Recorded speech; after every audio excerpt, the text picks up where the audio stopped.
Okay, here we are. We're ready to get started with today. Our fluency is called magic counting sticks.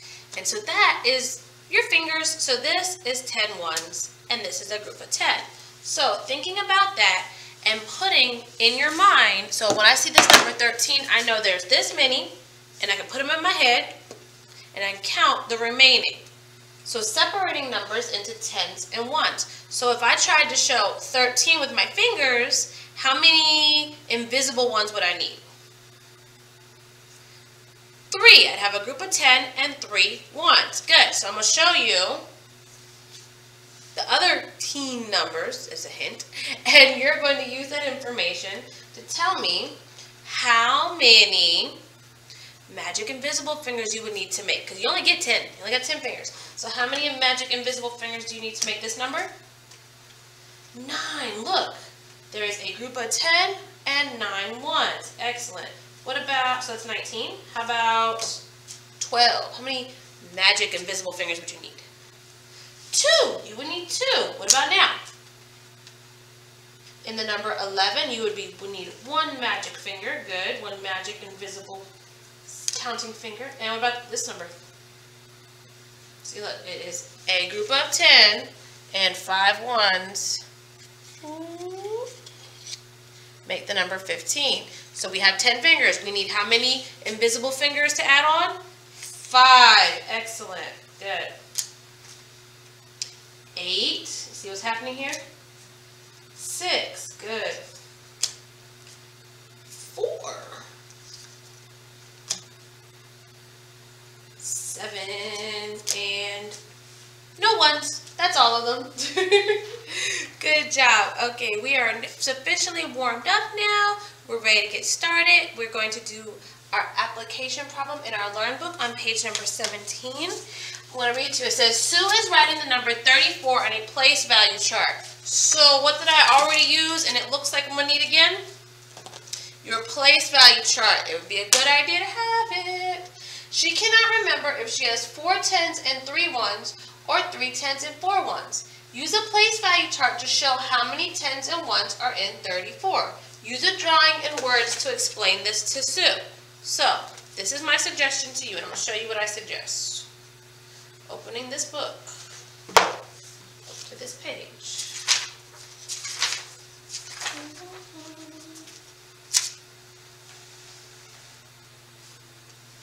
Okay. Opening this book to this page, what I would suggest for you to do for Sue, I say you should do for Sue is you should draw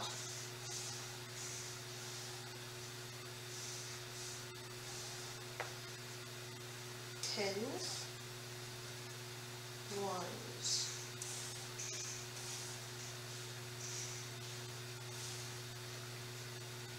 tens, ones. This is my suggestion to you. Draw 2 place value charts and show the 2 ways in which she thinks it could be. Either 4 tens and 3 ones or 3 tens and 4 ones. And then, so using your place value chart and using what she's trying to figure out, draw a picture to show what each place value chart represents. And whichever one is the correct one, check it off. Check it off. So yes, use a drawing and words to explain this to Sue. So that's what that would look like. You explaining that to Sue requires drawings and words. My suggestion, like I said, is to draw 2 place value charts to help you communicate this. Now I'm going to read the question one more time and then you're going to work on it. It says, Sue is writing the number 34 on a place value chart. She cannot remember if she has 4 tens and 3 ones or 3 tens and 4 ones. Use a place value chart to show how many tens and ones are in 34. All right, go ahead and help Sue.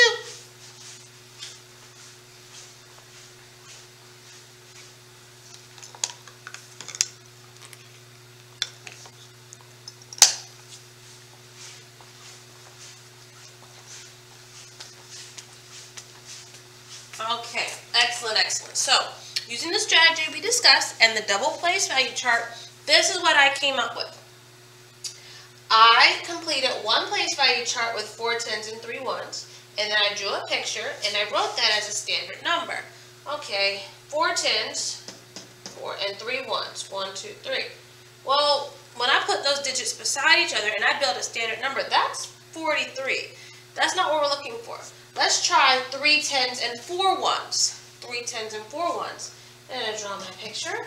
10, 20, 30, 31, 32, 33, 30. Ooh, so 34 with a smiley face is 3 10s and 4 1s. Did you get this?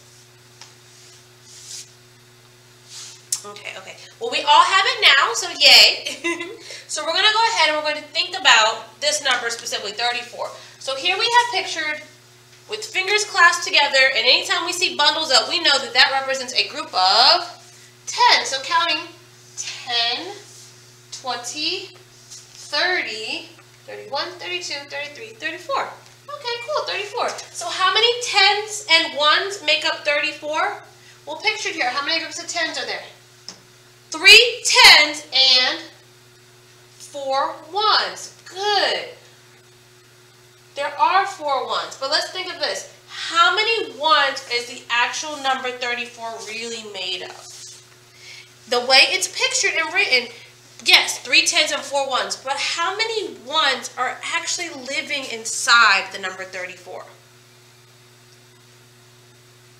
That sounds crazy, but it's not, I promise. So take your group of 10 and release them into loose ones. Does this still have the value of 10? Yeah. What if I did that with these hands, and these hands? Then how many 1s would you say live inside the number 34?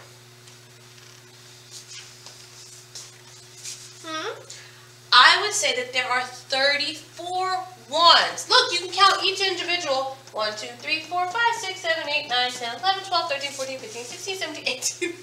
And you keep going. You can count by 1s. And the total number of 1s. So if I took my group of 10 and broke it up into pieces, it's still 10 pieces. I'm just not putting them in a group. It's either a group of 10 or 10 1s. And that's what we're going to look at today. That the value of a group of 10 is the same as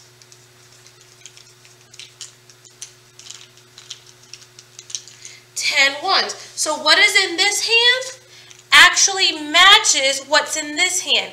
These two, now they're not because I dropped one, which is why we don't do that more often. But I need you to recognize that this is the same as this. They match one another. And that's what we're going to look at today. Looking in our Succeed book on page number 13. So our Succeed book, The Bedrooms at Arliss, page number 13. We're going to be identifying 10s and 1s, so 10s and 1s that are pictured. Great, awesome. But then we're going to also think about how many live inside each group of 10. 10 1s live in a group of 10. They're just bundled together, right? So we're going to actually look at that and think about that. So here we have apples. By putting these apples in a basket, we automatically know that they're groups of 10. It's a basket full. One basket is one bundle of 10.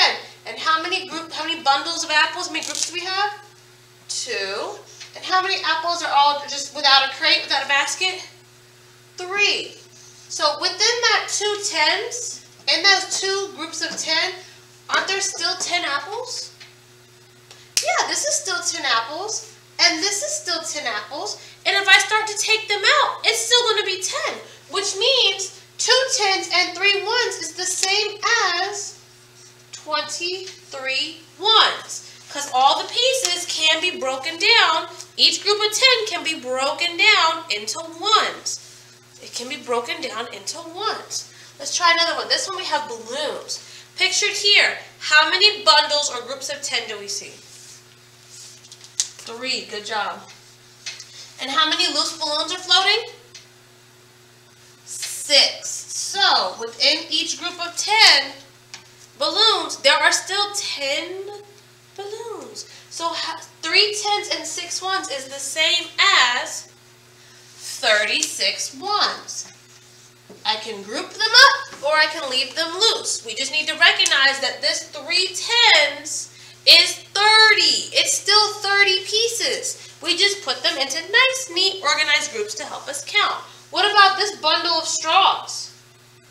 How many groups of 10 do we see pictured here in this bundle of straws? We see 1, 10, and are there any loose straws? No. So 1, 10, and 0 ones, 1, 10, and 0 ones, just loose ones lying around, is the same as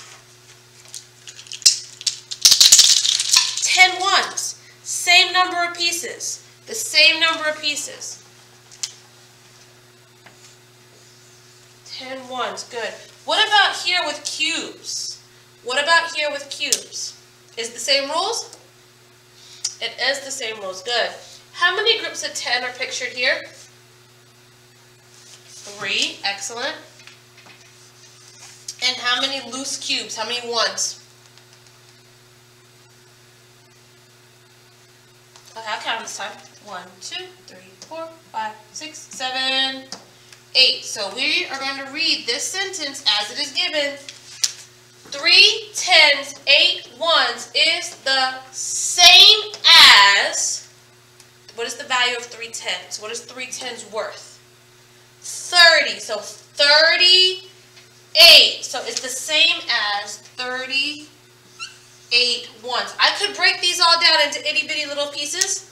I could, and I would get a total of 38 cubes. But grouping them is how we treat them to help us count. Grouping into groups of 10 helps us get to 100 faster. It helps us organize the information. It's about organizing the information. Good job. Let's practice with a few more. Make sure you're paying attention to the words and where they're positioned. So for this question, number 6, which is on the, that's 13. This is the back side. Let's double check. So they're further down the back side. I'm going to double check. Hold on. Yes, this is the back side. The back side of that same piece of paper. So number 14 we're working on. We are first given the number 34. We are given the number, the numeral 34. Reading from left to right. How many tens are in the number 34? Still 3. Good. And how many ones are in the number 34? 4. Now, we're going to take those groups of 10 and break them up into little pieces. Each group of 10 is still 10 ones. So, instead of 3 tens, 4 ones, we have 34 ones. We have 34 ones. It's still the same number of pieces. This time we're starting with the place value chart. We're given 3 tens and 8 ones. 3 tens and 8 ones. What is the standard form? What's that regular way we write that number? 38. Good. So 38 is the same as 3 tens and 8 ones, which is still 38 ones. All we did is organize them. Now let's look at this last one. Look at this and pay attention to how it's given to you. What does that say? Reading it from left to right. 9 ones and 3 tens. This time they put the ones first. Will I write it with the ones first?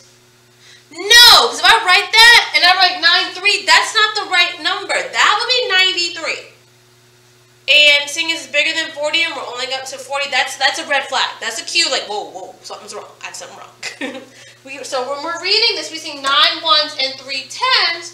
We know that when we write our number, we write the tens first and then the ones. So 3 groups of 10 and 9 ones, 3 tens and 9 ones, 39 is the same as 9 ones and 3 tens. Breaking that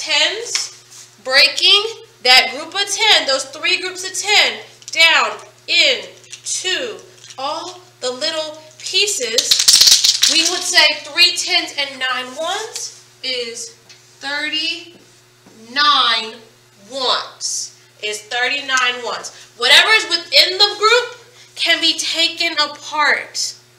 The value of these pieces does not change because I grouped them together. It does not change when I take them apart. Their value remains the same. It's all fine and dandy, so it's time to clean up, right? Okay, so that is what we did together. Now it's time for you to do your problem set, which is in your Learn book, front and back, starting on page 19. Yeah, we're like at the beginning of these books. Your Learn book, your